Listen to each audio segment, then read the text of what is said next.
এক যুবক একদিন কাইন্দা দিছে, বলছে হুজুর কোনদিন মনটা চায় 12 ঘন্টা ডিউটি করে আইসা কেউ নাই, এক গ্লাস পানি আগায় দিব, নিজের পানিটাও নিজে।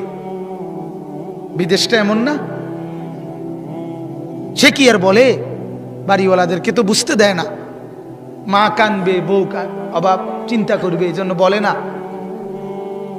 বলে না। এটাই তো সন্তানের নিয়ম। কিন্তু নিজে সীমাহীন কষ্ট করে বিদেশের জন্য। আমার কষ্ট লাগছে দেখে, আমি হজ উমরায় গেছি যে সৌদি আরব, আগে কতবারই দেখছি এরা নিয়ে যায় দাওয়াত দিয়ে দিয়ে তাকে রুমে, এই ছোট্ট গদ্দুর জায়গার মধ্যে কষ্ট করে থাকে।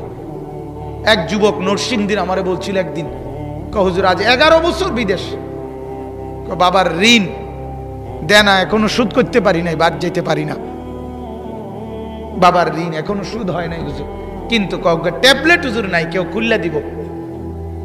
12 ঘন্টা ডিউটির পরে মনটা চায় রাস্তা শুয়ে লাই, পরিশ্রমের কারণে ক্লান্তিতে মনটা চায় যা এনে শুয়ে থাই, খানা দানার কিচ্ছুর ঠিক ঠিকানা নাই, এত কষ্টের টাকা। আর তার ছেলেটা, তার বউটা, তার মেয়েটা এখানে মোবাইলে, ওই বেডি পাউডারে, ওই বেডি মার্কেটে, সব শেষ, সব শেষ। এই জঙ্গলি এখানে উলঙ্গ ছবি দেখে দেখে তার বাবের কষ্টের রক্তের পানি টাকা শেষ করে দিতেছে। তার বিবি 10 টাকার জিনিস 100 টাকা দিয়ে কিনা সমস্ত টাকা জলে নষ্ট করে দিতেছে, আর বেচারার একটা টাকা বাহির করতে ঘাম ঝরে পড়তেছে। কি মিয়া, এটা কোনো জিন্দিগি? রঙের গুড়ি, ছেলেরা এক একজন রঙের গুড়ি মনে করছে।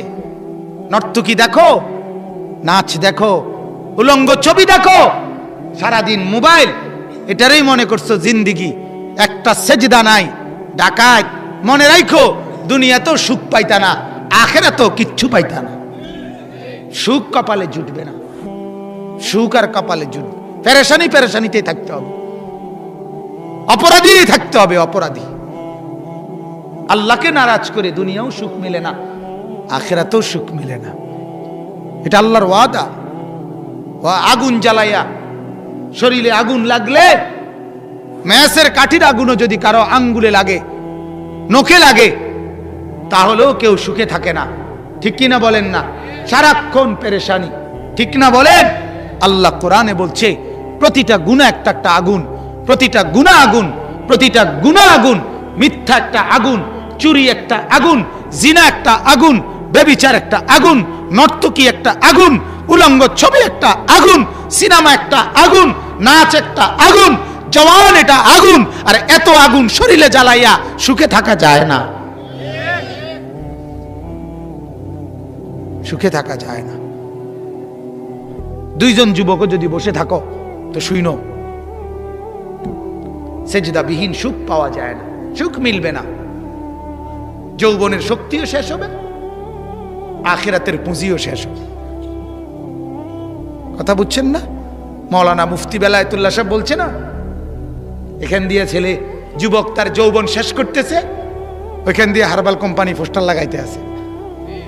বুঝলেন না? হেরা বুঝে লাগছে তো, যেন দিয়ে লাগায় 30টা লাগায় লাল লাল পোস্টার, 2 ঘন্টায় ফলাফল, আবার আইও আমার তো বড়ি খাও, আবার জিনাবে বিচার করো, আবার উলঙ্গ ছবি দেখো। কারণ ওরা তো টের পাইছে যে যৌবন শেষ, শরীরের ব্রেক বুরুক সব শেষ।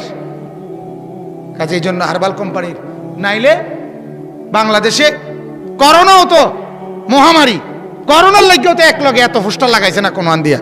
কথা কর না কেন? হারবালের লাগে এত পোস্টার, কথা বলেন না? এটা কি মহামারী? তাইলে এটার লাগে 30টা। ঘটনা কি? বুঝছে,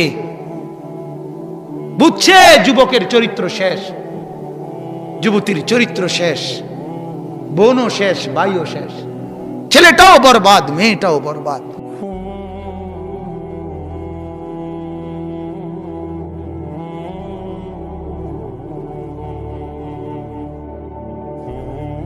সারাদিনে একটা সেজদা জোটে না, এক সপ্তাহে এক ওয়াক্ত নামাজ পড়ে না, এক মাসে এক ওয়াক্ত নামাজ পড়ে না, একটা বছর কোনোদিন ফজরের নামাজের সেজদা দিতে পারলো না। হায় হায়, তার হালাত কি আসলে, কি অবস্থা বলেন না, ভাবেন না কি জীবন, কেমনে রাত কাটায়, কেমনে দিন কাটায়, কিভাবে জিন্দেগি পার করে। আহারে আহ আহ,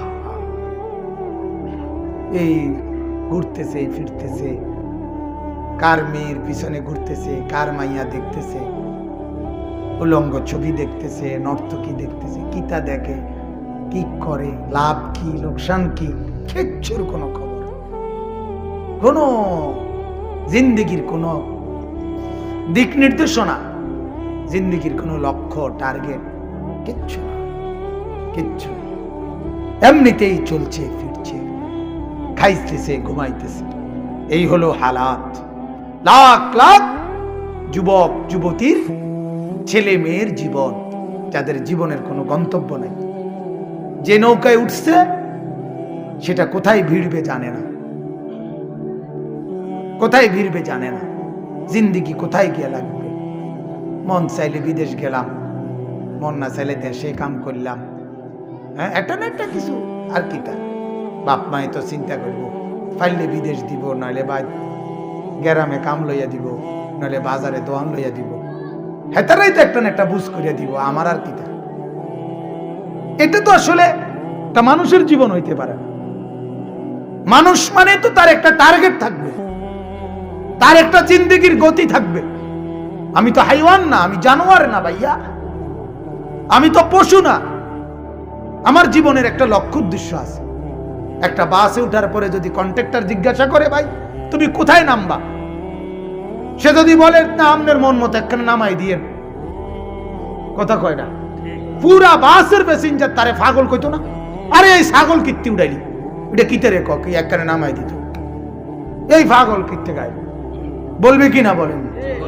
তো তাইলে একটা ছেলেকে যখন জিজ্ঞাসা করে কি করো, কয় ঘুরি গাড়ি, পাগলে না তুই বেটা, গরজ গারজ কি দাবা, সুস্থ মানুষ আপনি ঘুরে গাড়ে কেমনে বলেন? আপনি ঘুরি গাড়ি, ঘুরে গাড়ে বলে, এই ঘুরে গাড়ে। সেই 3টা বাজে বাইরেছে, রাতের 12টা বাজে ঘরে আসছে, কিতা করছে, গুচ্ছি খাচ্ছি, বন্ধুদের লগে আড্ডা দিছি। কিতা আড্ডা, কিতা আড্ডাটা কি, কি আড্ডা কি দিছ? আহা, কিছুই জানে না, কিছুই জানে না, ঘুরা ঘাড়ি, এত বেহুদা, এত লক্ষ্য উদ্দেশ্যহীন।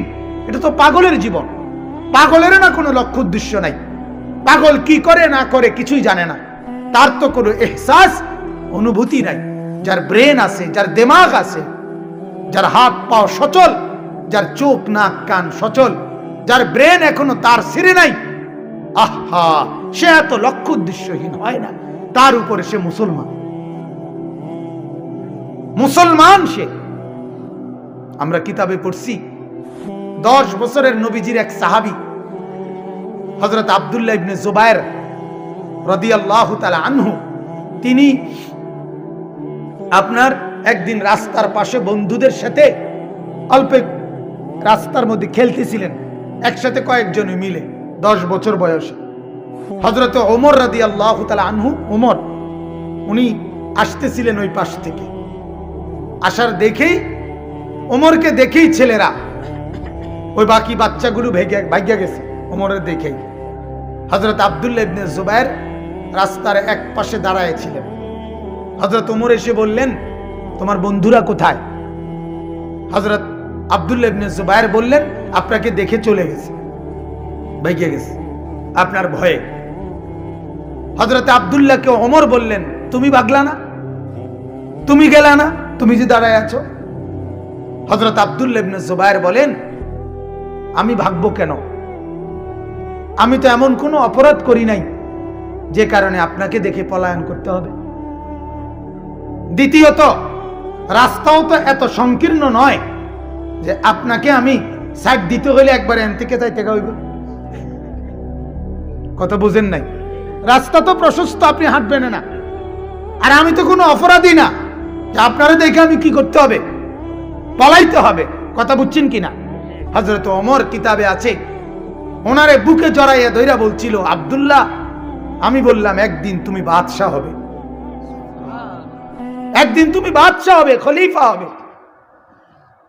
পরবর্তীতে হযরত আব্দুল্লাহ ইবনে জুবায়ের ইয়াজিদের ইন্তেকালের পরে হযরত আব্দুল্লাহ ইবনে জুবায়ের এই হিজাজের খলিফাতুল মুসলিমিন হইছে। ঠিকই বাদশাহ হইছে, ঠিকই খলিফা হইছে। ছোট্টবেলাতে তার জিন্দেগির কথা স্পষ্ট, জীবনের গতিবিধি স্পষ্ট। আমরা কিতাবে পড়ছি একজন সাহাবী ছিলেন যায়েদ ইবনে সাবিত রাদিয়াল্লাহু তাআলা আনহু। 13 বছর বয়সে উনি আল্লাহর নবী সাল্লাল্লাহু আলাইহি সাল্লামের কাছে আসছেন ওনার মাকে নিয়ে। ওনার মা বলছে, ইয়া রাসূলুল্লাহ, আমার এই সন্তান 13 বছরের, আপনার সাহাবী, সে যুদ্ধে যেতে